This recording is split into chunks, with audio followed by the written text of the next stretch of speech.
Bipolar disorder. This one's really personal for me because my mom suffered from bipolar disorder. And most of that came about when I was young and right through high school and even into my early adult years. I'm sure I've mentioned a couple stories in class, but so I might, interject a few of those things here as we go through this. So this one might take slightly longer than normal, simply because of my own personal connection to it. So bipolar disorder definition first. Oh, by the way, remember notes, you can either download the document on Google Classroom and use Cami to edit it, or DocHub. Just download those extensions if you don't have them already, print it, or if you're writing on notes, just go ahead and take a picture and share that with me through Google Classroom. Awesome. Bipolar, pretty simple. I mean, bi means two, so or split, and it's known as manic depression.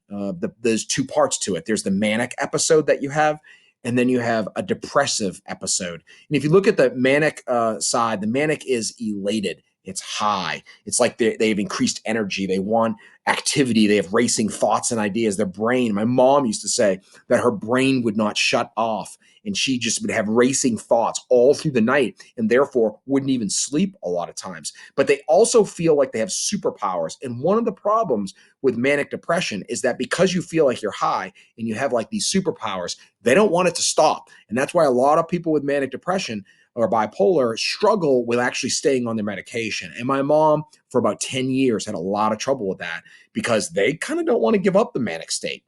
Then what will happen is that it'll flip. A switch will flip, or in the case of my mom, she would end up in a mental institution where they would start to give her medications, and it would create then a depressive episode.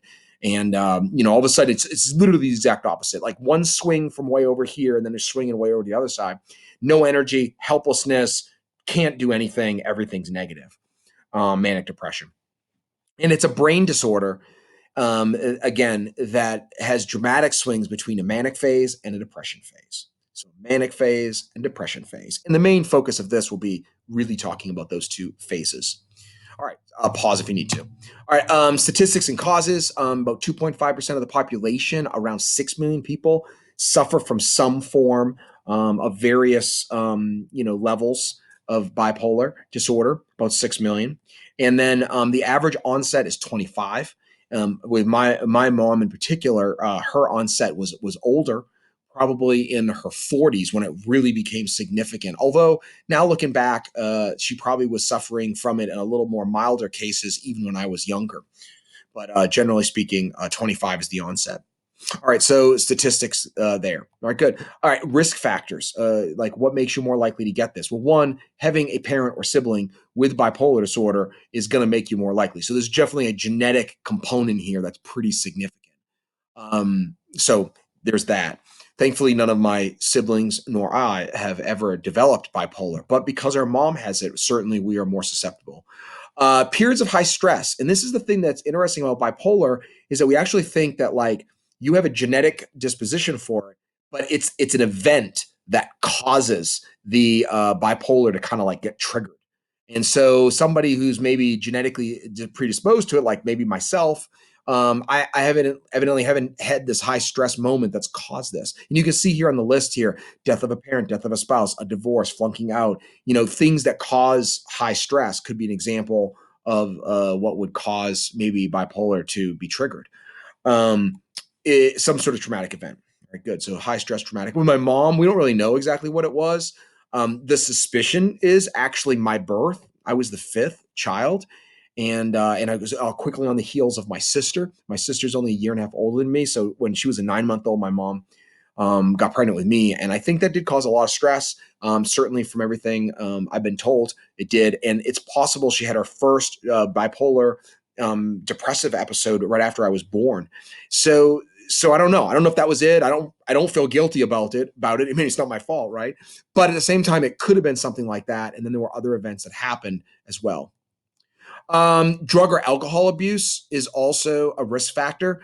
There's a really interesting statistic about alcoholism and bipolar, and it's this: 60% of people with bipolar disorder have some sort of substance abuse issue, whether drugs or alcohol. Now, we don't know what came first, the chicken or the egg. Is it the alcohol that causes or alcohol or drugs that cause the bipolar, or is the bipolar that causes the more drugs and alcohol? My mom was not a substance user in any stretch of the word.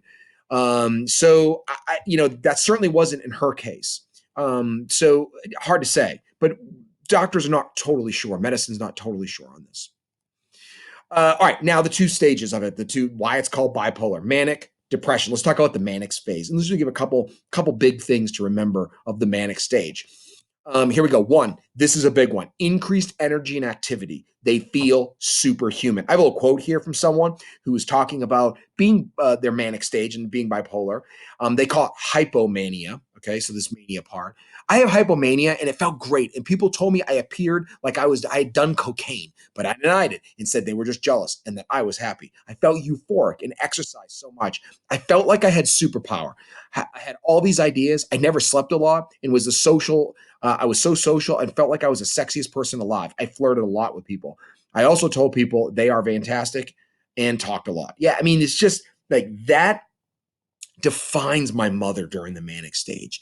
Just way over the top, like energy and talkative and never shut up and knew everybody and just like off the charts, 2 hours of sleep a night, that sort of thing. Excessive talking, already talked about that. I'm excessive talking now. All right, good. So excessive talking. Little to no sleep. That was huge. I mentioned that earlier. And this is because the mind is racing and they all have all this energy and all this talk. And it's weird is like they don't need much sleep because there's so much energy being developed in their body that they get 2 hours sleep. They feel like you do when you sleep 8 hours. I mean, it's pretty wild. And then another thing that is very typical of bipolar during this manic stage is reckless impulsiveness, just like impulsively buying something on the spot, shopping, giving money away. My mom gave money to all kinds of people that took advantage of her, frankly. This is a very typical thing. A lot of times, people that are in the manic stages will end up in a lot of credit card debt because they're just spending like crazy. That happened with my mother. So yeah, reckless, impulsive. Sorry. So that's the mania stage. Those are the big things. There are more things, but like for what we're doing right now, this is really good. If you remember this, that's really great. All right. Bipolar, the depressive stage. So now we get the second part. We get the depressive stage here. And it's just literally just exactly the opposite of the mania stage, and it's extreme. Depressed mood, low energy, helplessness, can't do anything. Um, that's where my mom was. Like everything was terrible. Before she could do anything, now she couldn't do anything. I mean, it was really sad. A lot of times, matter of fact, all 4 years in high school, I visited my mother in a mental institution around Christmas, and I'm not sure what the connection was between the holidays and her having a depressive episode, but there was something that was going on there, obviously triggering that. And maybe because the family wasn't together like it used to be, I don't know. But going in there was a helplessness and the depression is just so low, and I never will forget going in there. Some of the saddest memories I have is going into the mental institution to see my mom in these states.